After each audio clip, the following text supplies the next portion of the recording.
आप सभी का स्वागत है, अभिनंदन है आपके YouTube चैनल सोम अकेडमी पर। दोस्तों, सामान्य हिंदी के प्रैक्टिस सेट का क्रम लगातार जारी है। उसी क्रम में चौथे नंबर का अर्थात चौथा प्रैक्टिस सेट आपके लिए लेकर आए हैं हम सामान्य हिंदी का, जो उत्तर प्रदेश बीएड में आपके लिए काफ़ी उपयोगी साबित होगा। दोस्तों, इससे पहले भी हमने काफ़ी प्रैक्टिस सेट आपके लिए अपलोड किए हुए हैं, आप उन्हें भी देख सकते हैं और सामान्य हिंदी काफ़ी वीडियो भी हैं। दोस्तों, यदि आप और अधिक प्रैक्टिस सेट सोल्व करना चाहते हैं तो हमारी वेबसाइट somacademy.org पर जाकर मेनू ऑप्शन क्लिक करें और वहां पर नीचे दिए गए सभी प्रैक्टिस सेट सोल्व कर सकते हैं।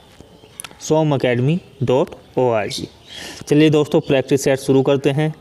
जो हमारा क्वेश्चन है ये गद्यांश पर आधारित होगा शुरू में, तो पहले गद्यांश को पढ़ लिया जाए, तो ध्यान से पढ़िएगा और उसी के आधार पर क्वेश्चन के आंसर दीजिएगा। अपने प्रियजनों से रहित राज्य किस काम का, प्यारी मनुष्य जाति का सुख ही जगत के मंगल का मूल साधन है। बिना उसके सुख के अन्य सारे उपाय निष्फल हैं। धन की पूजा से ऐश्वर्य, तेज, बल और पराक्रम की प्राप्ति नहीं होने का, चैतन्य आत्मा की पूजा से ही ये पदार्थ प्राप्त होते हैं। चैतन्य पूजा से ही मनुष्य का कल्याण हो सकता है। समाज का पालन करने वाली दूध की धारा जब मनुष्य के प्रेम में हृदय, निष्कपट मन और मित्रतापूर्ण नेत्रों से निकलकर बहती है, तब वही जगत में सुख के खेतों को हरा भरा और प्रफुल्लित करती है और यही उसमें फल भी लगती है। तो देखिएगा, इसी पर आधारित क्वेश्चन 1 हम आपके लिए पढ़ रहे हैं और आपने भी यह भली भांति पढ़ लिया होगा। तो पहला क्वेश्चन है, किससे रहित राज्य किस काम का। ऑप्शन ए भद्र जनों से, बी श्रेष्ठ जनों से, सी प्रिय जनों से, डी शिक्षित जनों से। करेक्ट आंसर होगा सी ऑप्शन, प्रिय जनों से है।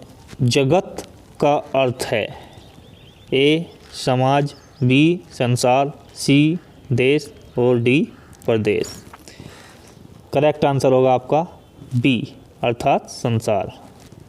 नेक्स्ट देखते हैं क्वेश्चन नंबर 3। निष्फल का आशय है अर्थात निष्फल का क्या अर्थ होता है। ए अधूरा, बी फलदायी, सी सार्थक और डी व्यर्थ।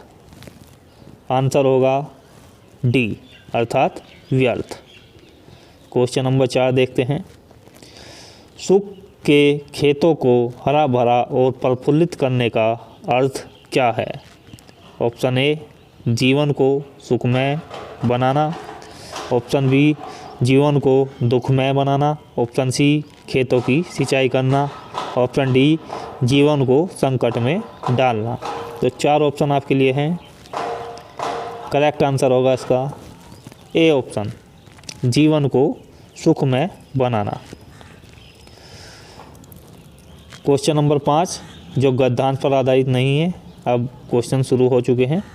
निम्न में से दीर्घ स्वर है। देखिएगा, 4 ऑप्शन आपके लिए दिए गए हैं, तो आप चुन लीजिएगा अपना आंसर। हम आपको बता रहे हैं करेक्ट आंसर। बी ऑप्शन इसका राइट आंसर होगा। दोस्तों, आपने अभी तक भी यह आप नहीं बताते हैं कमेंट्स कर काफ़ी कम लोग ये जानकारी देते हैं कि आपने कितने क्वेश्चन सॉल्व किए। तो कुछ दोस्तों के कमेंट्स आए हैं, उनके लिए हार्दिक आभार व्यक्त करते हैं। जिनका स्कोर 40+ है, काफ़ी अच्छा स्कोर है, और जिन्होंने 45+ स्कोर किया है, बहुत ही अच्छा प्रयास किया है। क्वेश्चन नंबर 6 देखते हैं। निम्न में से अंतस्थ व्यंजन कौन सा है। ग, ज, व और स। तो करेक्ट आंसर होगा आपका सी अर्थात व। नेक्स्ट क्वेश्चन है, अल्प प्राण व्यंजन कौन सा है। ए ख, पी, ग, सी, घ, डी ठ। करेक्ट आंसर होगा आपके लिए बी ऑप्शन अर्थात ग। नेक्स्ट देखते हैं क्वेश्चन नंबर 8। घोष वर्ण कौन सा है। ए ज, बी क, सी च, डी ट। Right answer is A option जय। क्वेश्चन नंबर 9, ओष्ठ्य वन कौन सा है, अर्थात जो ओष्ठ के द्वारा बोला जाता है। ऑप्शन ए, बी, आ, सी, ई, डी, ऊ। राइट आंसर होगा आपका डी अर्थात ऊ। दोस्तों क्वेश्चन नंबर 10 देखते हैं। योग रूढ़ शब्द क्या है। पीला, जलज, पर, दूध वाला। यहाँ पर जो आपका आंसर होगा, योग रूढ़ उन शब्दों को कहा जाता है जिनका अर्थ जो है कुछ अलग अर्थ देते हैं, अपने शब्दों के अकॉर्डिंग नहीं देते हैं। जैसे आपका ऑप्शन बी अर्थात जलज, इसको कहा जाता है कमल के पुष्प को। नेक्स्ट देखते हैं नंबर 11, महोत्सव का संधि विच्छेद क्या होगा। ऑप्शन ए मह उत्सव, ऑप्शन बी मही प्लस उत्सव, ऑप्शन सी महा प्लस उत्सव और ऑप्शन डी है मही प्लस उत्सव। तो यहाँ पर जो आपका करेक्ट आंसर होगा वो होगा आपका सी ऑप्शन, महा प्लस उत्सव। क्वेश्चन नंबर 12 अर्थात बैलगाड़ी में आपको समास बताना है। तो द्वंद्व समास, दीर्घु समास, अव्ययीभाव समास और तत्पुरुष समास, 4 ऑप्शन आपके लिए हैं। तो राइट आंसर होगा आपका डी अर्थात बैलगाड़ी, बैल की गाड़ी, जिसे कहा जाता है तत्पुरुष समास। नेक्स्ट देखते हैं क्वेश्चन नंबर 13, आगमन में उपसर्ग है। तो देखिएगा आ, ए, आग और डी है आपका मन। उपसर्ग होता है आगे वाला शब्द, अर्थात ऐसे खंड जिनमें से बाद वाले शब्द का जो है सार्थक अर्थ निकले और उससे शेष जो बता हुआ है पहले वाला शब्द वो होता है आपका उपसर्ग, जैसे आ और गमन। तो इसका जो राइट आंसर होगा वो होगा आपका ए ऑप्शन।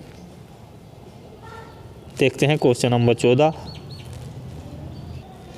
यहाँ पर दिया गया है रसोइया में प्रत्यय है। तो देखिएगा बाद में जो प्रथम जो सार्थक शब्द से अलग खंड किया जाए और बाद में जो शेष बचता है वो होता है आपका प्रत्यय। 4 ऑप्शन हैं, या, आ और रस।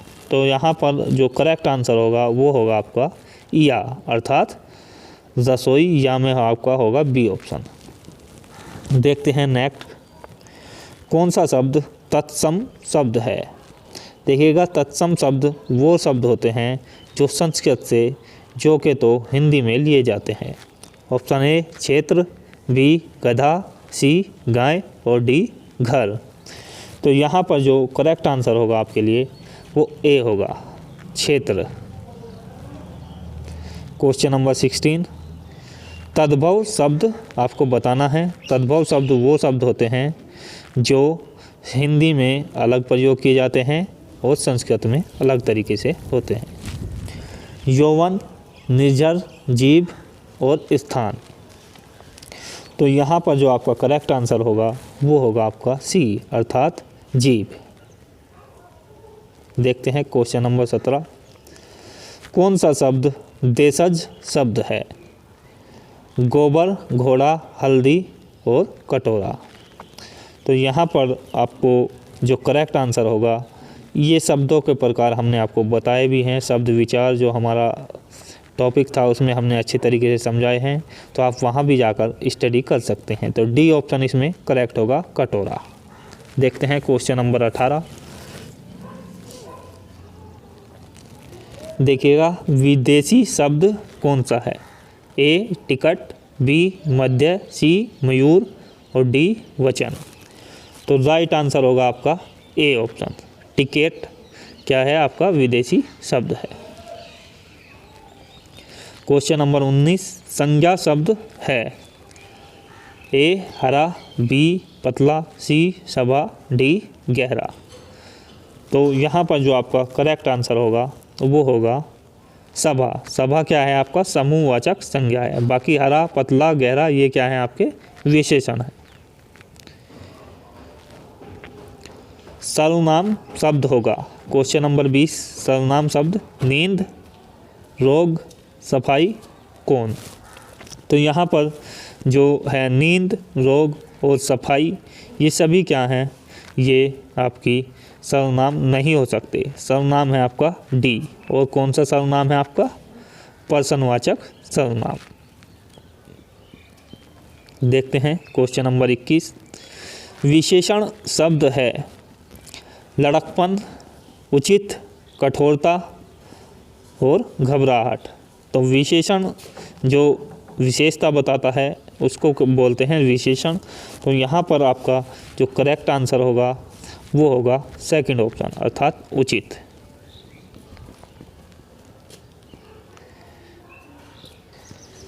बाईस में देखते हैं प्रेरणा अर्थक क्रिया क्या है, उठना, चमकना, गिराना और देना। तो यहाँ पर जो प्रेरणा अर्थक क्रिया होगी वो होगी आपकी गिराना। सी ऑप्शन आपका करेक्ट होगा। अव्यय है क्वेश्चन नंबर 23 में, तो उत्तर, ठीक, जापान और कृष्णा, 4 ऑप्शन आपके लिए हैं। तो करेक्ट आंसर होगा आपका बी अर्थात ठीक। देखते हैं नेक्स्ट क्वेश्चन पक्षी का पर्यायवाची है। ऑप्शन ए भूधर, बी मीन, सी वृंद और डी विहग। तो यहाँ पर जो आपका करेक्ट आंसर होगा वो होगा आपका विहग। खग, विहग ये क्या हैं, आपके पक्षी के पर्यायवाची होते हैं। नेक्स्ट क्वेश्चन जटिल का विलोम क्या होगा। ऑप्शन ए सरल, बी कठिन, सी कुटिल, डी टेढ़ा। तो राइट आंसर होगा आपके लिए जटिल का विलोम होता है सरल। नेक्स्ट देखते हैं क्वेश्चन नंबर जो देने योग्य है उसके लिए एक शब्द आपको बताना है। क्वेश्चन नंबर 26 में गेय, देय, पेय और दान। तो 26 का जो राइट आंसर होगा आपका सेकंड ऑप्शन राइट होगा अर्थात दे। देने योग्य को कहा जाता है देय। नेक्स्ट क्वेश्चन दिन, दीन शब्द युग्म का सही अर्थ क्या होगा। तो दिवस, गरीब, गरीब दिवस, सुबह गरीब, दोपहर गरीब। तो राइट आंसर आपके लिए होगा दिन को बोला जाता है दिवस और दीन को बोला जाता है गरीब। तो ए ऑप्शन आपका बिल्कुल करेक्ट होगा। क्वेश्चन नंबर 28 देखते हैं अनेक अर्थक है। कौन सा शब्द अनेक अर्थक है अर्थात साहस, पुस्तक, अंबर और बालक। 4 ऑप्शन आपके लिए हैं। तो यहाँ पर जो आपका आंसर होगा ऐसा शब्द आपको चुनना है जिसके एक से अनेक अर्थ होते हैं। तो सी ऑप्शन आपका करेक्ट होगा अंबर। क्वेश्चन नंबर 29 वर्तनी की दृष्टि से शुद्ध शब्द आपके लिए होगा। 4 ऑप्शन आपके लिए दिए गए हैं। तो कौन सा शब्द शुद्ध रूप से लिखा गया है ये है यहाँ पर बताना है। तो सी ऑप्शन ये बिल्कुल गलत लिखा गया है, प्राण नहीं इस तरीके से लिखा जाता है। तो यहाँ पर बी ऑप्शन भी बिल्कुल गलत लिखा गया है, परीक्षण भी इस तरीके से नहीं लिखा जाता है और पूज्य भी इस तरीके से नहीं लिखा जाता है। तो यहाँ पर केवल डी ऑप्शन आपका परीक्षा ही शुद्ध रूप में लिखा गया है। क्वेश्चन नंबर 30 देखते हैं वर्तनी की दृष्टि से अशुद्ध शब्द है। तो ऑप्शन ए है आपका प्रादेशिक, बी माधुर्य, सी व्याप, डी प्रामाणिक। तो अशुद्ध शब्द यहाँ पर देखिए कौन सा लिखा हुआ है जो शुद्ध रूप में नहीं लिखा हुआ है। तो वह है आपका प्रामाणिक अर्थात डी ऑप्शन आपका करेक्ट होगा। नेक्स्ट देखते हैं 31 अधिकरण कारक का प्रसर्ग कौन सा है। तो पर, ने, को और ऑप्शन डी देखते हैं। तो यहाँ पर आता है आपका से। राइट आंसर होगा आपके लिए यहाँ ए ऑप्शन पर। क्वेश्चन नंबर 32 देखते हैं पुल्लिंग शब्द कौन सा है, क्षमा, घटना, क्षेत्र, रीति। राइट आंसर होगा आपका क्षेत्र। बाकी सभी क्या हैं स्त्रीलिंग शब्द हैं। क्वेश्चन नंबर 33 स्त्रीलिंग जो शब्द है कौन सा है। 4 ऑप्शन आपके लिए हैं दुख, गरिमा, लेख, स्पर्श। राइट आंसर आपके लिए होगा वो गरिमा, बी ऑप्शन। बाकी तीनों क्या हैं, पुल्लिंग शब्द हैं। Next question 34। ऐसा शब्द जिसका प्रयोग हमेशा बहुवचन में होता है। दर्शन, नारी, लता, गाय, ये सभी हमने आपको जब एक वचन और बहुवचन पढ़ाए थे बता दिया था। तो राइट आंसर होगा इसका दर्शन। दर्शन का प्रयोग हमेशा बहुवचन में होगा, तो ए ऑप्शन आपका करेक्ट होगा। क्वेश्चन नंबर 35 भूतकाल का उदाहरण है। मैं जाता हूँ, राम घर गया था, वह आ रहा है, वह पुस्तक पढ़ेगा। तो दोस्तों सही आंसर होगा आपका बी ऑप्शन। दोस्तों वीडियो को ज़्यादा से ज़्यादा शेयर कर दीजिएगा और लाइक करने के बाद चैनल को सब्सक्राइब कर लें। भाववाच्य है, 4 ऑप्शन आपके लिए दिए गए हैं। मोहन पुस्तक पढ़ता है, श्याम पत्र लिखता है, मोहन से बैठा नहीं जाता, पत्र लिखा जाता है, अंतिम ऑप्शन यह है। तो यहाँ पर जो राइट आंसर होगा सी ऑप्शन आपका राइट होगा, मोहन से बैठा नहीं जाता। क्वेश्चन नंबर 37 देखते हैं। कौन सा वाक्य मिश्र वाक्य है। विद्वान सब जगह पूजा जाता है, अच्छा लड़का माता पिता की आज्ञा मानता है, वह पुस्तक राम की थी, जब सवेरा हुआ हम लोग बाहर गए। तो यहाँ पर जो मिश्र वाक्य होगा वो डी ऑप्शन आपका होगा। नेक्स्ट देखते हैं क्वेश्चन नंबर 38। मैंने विद्यालय जाना है, अशुद्ध अंश क्या है। ऑप्शन ए मैंने, बी विद्यालय, सी जाना और डी है। तो सभी जानते हैं राइट आंसर होगा ए मैंने। देखते हैं नेक्स्ट क्वेश्चन। प्रश्न चिन्ह कौन सा होता है, प्रश्नवाचक चिन्ह कौन सा होता है। 4 ऑप्शन आपके लिए हैं। तो राइट आंसर ज़्यादातर दोस्तों को पता होगा, बी ऑप्शन करेक्ट है। देखते हैं नेक्स्ट क्वेश्चन। Question number 40। आसमान फट जाना, मुहावरे का अर्थ असंभव काम होना, बहुत शोर करना, चुगली करना, अचानक आफत आ पड़ना। तो राइट आंसर आपके लिए होगा डी ऑप्शन, अचानक आफत आ पड़ना। स्वावलंबी होना के लिए सही मुहावरा कौन सा है। ऑप्शन ए पोबारे होना, बी पानी फेर देना, सी पैरों पर खड़ा होना, डी फूंक फूंक कर पैर रखना। तो करेक्ट आंसर होगा आपके लिए ऑप्शन सी पैरों पर खड़ा होना। Question number 42। बोए पेड़ बबूल के, आम कहाँ से खोए, लोक उक्ति का अर्थ क्या होगा। कर्म के अनुसार फल नहीं मिलता, जैसा कर्म करोगे वैसा फल मिलेगा, कर्म और फल का कोई संबंध नहीं है, कर्म करो फल की इच्छा मत करो। तो करेक्ट आंसर आपके लिए जो होगा यहाँ पर सेकंड ऑप्शन होगा, जैसा कर्म करोगे वैसा ही फल मिलेगा। नेक्स्ट क्वेश्चन देखते हैं 43। लाभ ही लाभ अर्थ के लिए सही लोकोक्ति क्या होगी।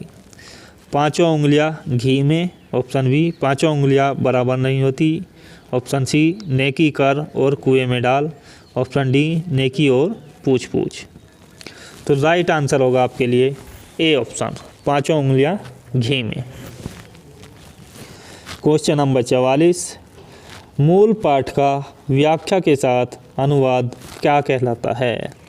शब्द अनुवाद, भाव अनुवाद, सार अनुवाद और व्याख्या अनुवाद। तो 4 ऑप्शन आपके लिए दिए गए हैं। तो करेक्ट आंसर होगा आपका डी अर्थात व्याख्या अनुवाद। क्वेश्चन नंबर 45 देखते हैं। ब्रज हिंदी की किस उपभाषा के अंतर्गत आता है। ए पहाड़ी हिंदी, बी पूर्वी हिंदी, सी पश्चिमी Hindi, D Rajasthani Hindi. Correct answer होगा आपके लिए क्वेश्चन नंबर 45 का सी अर्थात पश्चिमी हिंदी। नेक्स्ट क्वेश्चन देखते हैं। देखिएगा क्वेश्चन नंबर 46 है। अमेंडमेंट के लिए सटीक हिंदी अनुवाद क्या होगा। शोधन, संशोधन, परिशोधन और समाशोधन। तो राइट आंसर होगा आपके लिए 46 के लिए बी अर्थात संशोधन। नेक्स्ट क्वेश्चन देखते हैं। सूर सागर के रचयिता कौन हैं। विद्यापति, जयदेव, तुलसीदास, सूरदास। जो करेक्ट आंसर होगा आपका डी ऑप्शन होगा, सूर सागर के रचयिता हैं सूरदास। 48 रीति काल का कवि कौन है? Option A Jaishankar Prasad, B Suryakant Tripathi Nirala, C Bihari, D Sumitranandan Pant. तो राइट आंसर आपके लिए होगा वो होगा आपका सी अर्थात बिहारी। देखते हैं क्वेश्चन नंबर 49। उसने कहा था कहानी के लेखक, देखिए काफ़ी प्रसिद्ध कहानी है। तो ऑप्शन ए है किशोरीलाल गोस्वामी, बी है चंद्रधर शर्मा गुलेरी, सी है प्रेमचंद और डी है भगवान तार। राइट आंसर होगा आपका चंद्रधर शर्मा गुलेरी, काफ़ी प्रसिद्ध कहानी है। देखते हैं नेक्स्ट क्वेश्चन। उर्वशी किसका काव्य है? देखिए काफ़ी प्रसिद्ध महाकाव्य है उर्वशी। जयशंकर प्रसाद, मैथिली शरण गुप्त, रामधारी सिंह दिनकर और डी महादेवी वर्मा। तो राइट आंसर इसके लिए होगा रामधारी सिंह दिनकर अर्थात सी ऑप्शन आपका बिल्कुल करेक्ट होगा। तो दोस्तों प्रैक्टिस सेट आपको कैसा लगा? आपने कितने क्वेश्चन सोल्व किए, आपने कितने क्वेश्चन अटैम्प्ट किए, प्लीज़ कमेंट्स बॉक्स में ज़रूर बताइएगा। वीडियो को शेयर करने के बाद लाइक भी ज़रूर कर दीजिएगा। मिलते हैं नेक्स्ट वीडियो में। जय हिंद, जय भारत, धन्यवाद।